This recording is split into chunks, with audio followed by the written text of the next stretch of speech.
Hello and welcome to the first in a series of interviews, discussions and webinars from NLIT Asia. I'm delighted today to be joined by Dr Allen Wang, Director of Gas, Power and Energy Futures at IHS, in which we'll be discussing the latest version of IHS's Energy and Natural Resources Insights publication, and his article, Assessing the Power Generation and Fuel Mix of Southeast Asia in the Next Decade, a link for which can be found below. Dr Wang, thank you very much for joining us. Thank you, that's my pleasure. Dr Wang, the ASEAN region has enjoyed strong power demand growth over the last 10 years. How do you see this evolving over the next 10 years? And are there any markets that you feel will be growing faster than the others? Okay, thanks for the question. As you may see, other report and our other reports in IHS Markit, the whole Southeast Asia region, they have a very strong GDP growth in the last decade. And I think most of them, they can achieve in average 5% more than that, of more than 5% GDP growth, which is super strong. And from our IHS team, I think in the next decade, most of them, they're going to continue this strong GDP growth, which will drive their power demand to a higher level. In terms of the individual country, we think in terms of the growth rate, Myanmar, Vietnam, Philippines, they will have a strong growth rate. But in terms of the demand addition in terms of terawatt hour, Vietnam will be the strongest one. We think in next decade, Vietnam will add about 230 terawatt hour demand into their current fleet. So in total, that will come to about 460 terawatt hour per year, which is a similar size as Germany now. Okay. There is so much talk about the energy transition and the shift to renewable energy. Energy transition has very much been the catchphrase for the last few years. Nonetheless, there is certainly a transformation underway. Tell us, how do you see the role of thermal generation developing over the next 10 years? Okay, if you look at the current fuel mix in Southeast Asia, the term thermal generation, if we zoom into coal and natural gas, they took about 72% in the total generation fuel mix. So that's a situation. And the renewables, they only have a very small portion because they just start to develop the renewable energy. In the slightly longer term, 5 to 10 years horizon, we still see quite a lot of thermal projects are under construction or being planned. And we see strong growth for renewable side, but by together, at the same time, we will see both of them, conventional and renewable, they will develop together because we have strong demand growth. There's room for everyone. Okay. What new thermal capacity will come online in the short term? What sources and how will renewable energy impact these projects? Okay, if you look at the under construction project, from now to next 5 to 6 years, there are about 20 gigawatt of new coal project will come online, and 19 something or nearly 20 gigawatt of gas project will come online. Those projects, we think they can be delayed like they had before. Some of those projects has been delayed a few years, but I don't think any of them will be canceled. So these 40 gigawatt thermal capacity will come online anyway. And then the next phase we look into is those planned capacity. They has been announced in some MOU by the owners or by the government plan. So those capacity, I would say some of these are at risk. As you mentioned, the coal capacity, we see some financials, they move away from coal. I give you a number. I think in total, if we want to achieve all these planned capacity, we need about $80 billion investment in the new coal capacity, which we think is really not realistic for this current situation. So those will be replaced by potential new gas capacities or renewables. Okay. Gas has been positioned as the cleanest option in terms of fossil fuels and is so often referred to as the bridging fuel as we shift to renewables. In your view, is there a time in the short to medium term where the ASEAN energy mix is one dominated by gas? Okay, again, if we look at the current installed capacity, the age profile for all the gas units, you will see in Southeast Asia, in this region, they have very young gas units. I would say for about 35% of the new gas capacity, they are less than 10 years old. And about 40% they are 10 to 20 years old. So I would say in the near term, so we see more and more gas capacity come in and we won't see too many retirement in terms of the gas capacity. So the share of the installed capacity for gas will slightly increase. So this is my view. I wouldn't say it's going to dominate the region because we still have coal, we are developing renewables, we still have a large hydro participate in this market. So we will see some new capacity add into gas, but I won't say that like over half of them installed capacity will be gas. I don't think that will happen in the next 10 years. Yeah. Moving now to renewable energy and its role in power generation in Southeast Asia. In terms of policy, what do you see as the direction most likely to increase renewables' position in Southeast Asia? Has Vietnam, for example, got it right? Okay, yeah, renewable is a so popular topic right now in Southeast Asia. It's just because we start, slightly later than other regions. So if you look into the overall fuel mix renewable portion in Southeast Asia, right now it's relatively small, and it's still very, policy driven. When government have a good incentive and good policy or subsidy, we'll see a large development. As you mentioned, Vietnam is a good example. Last year, 2019, they grew their installed capacity for solar PV from 500 megawatt to something more than 5 gigawatt. So this is really a booming market, what we can see. But on the other hand, Vietnam, they just stopped their premium feed-in tariff. They're moving away from feed-in tariff to solar auctions. So how long they're going to last this kind of growth rate, we have to watch closely. Similarly, for other countries, we know they're moving away, or they are doing some reform, or they're doing some new incentives for their renewable policies. I think some of these policies, or most of them, will drive the renewable growth in this region.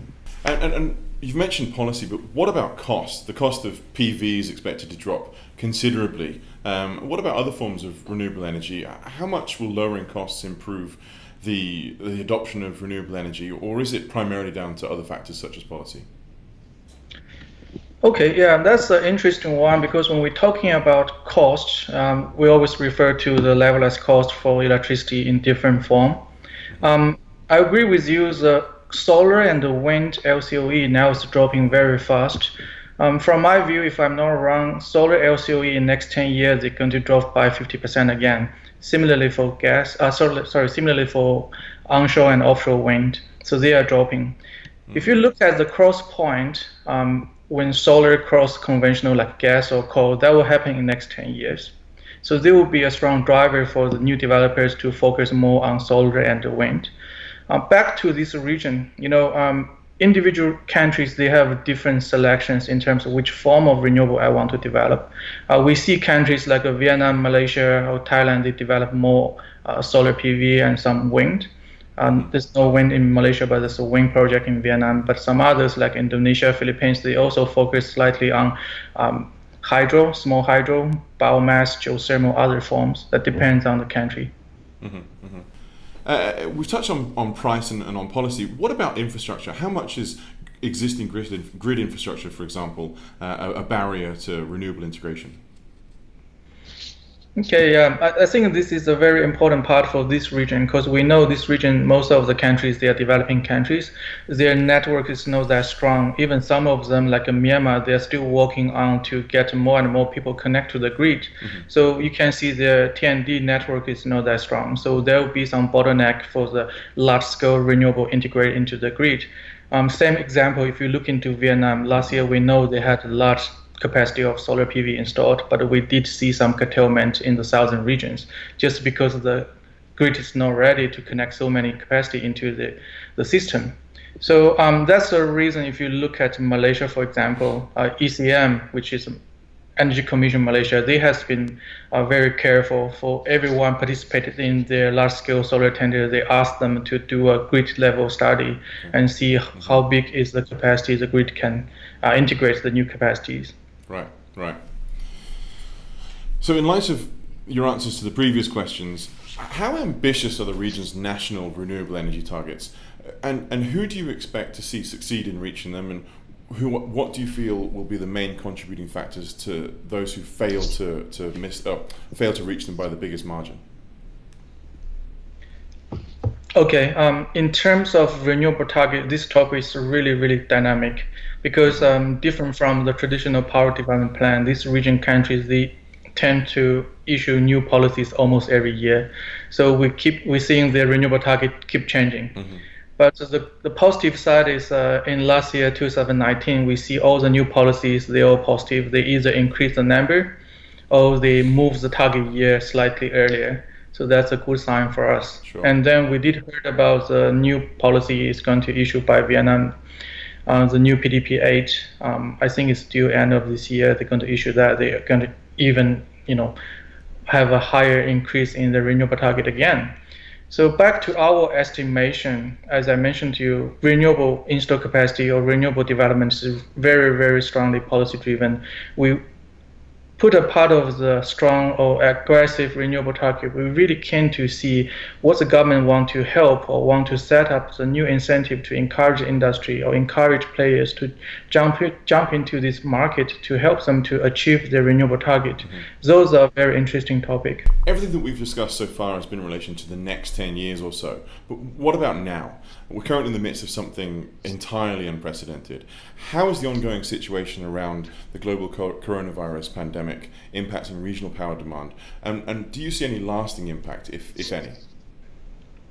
Okay, yeah.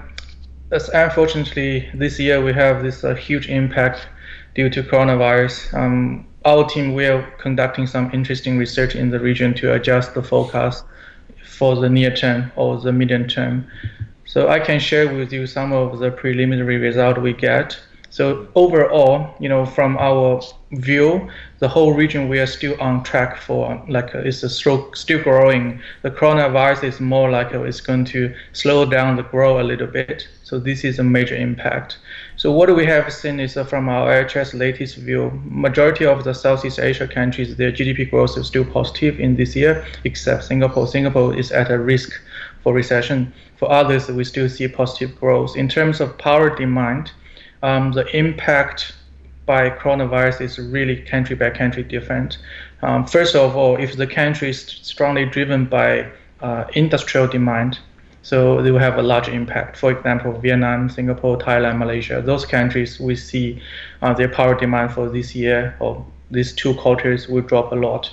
Mm-hmm. And then if the country, the power demand is mainly came from the residential, commercial, maybe they will be still stable or slightly increased. For example, Singapore, we have seen the first quarter Singapore power demand is larger than last year. The reason is that we have very warm period in Singapore, people using aircon, and when office closed down, so they work from home, they use more aircon and consume more electricity. So that's what we have seen. In terms of the recovery, what we have seen is that if we do a common assumption, let's say the coronavirus, the outbreak will finish in 6 to 8 months and then everything back to normal. For these countries, they can quickly jump back on track. So our forecast is within 2 to 3 years. So most of the countries in Southeast Asia will come back to the normal track to continue the growth. Okay. So it could be 2 to 3 years. Yeah, back to the original curve when we forecast, Start from next year, they will back to some strong growth again, but anyway, need to fill the gap, right? You miss half a year at least. Sure. Given everything that we've discussed then, what is IHS's expected ACN energy mix by 2030?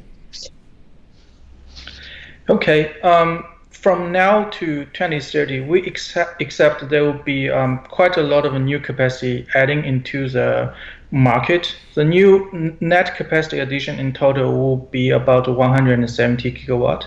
And then in terms of the generation fuel mix, we believe coal and gas will still dominate the whole total fuel mix, but the share will slightly drop, maybe dropping from 73% down to 71 or still above 70. That's my view.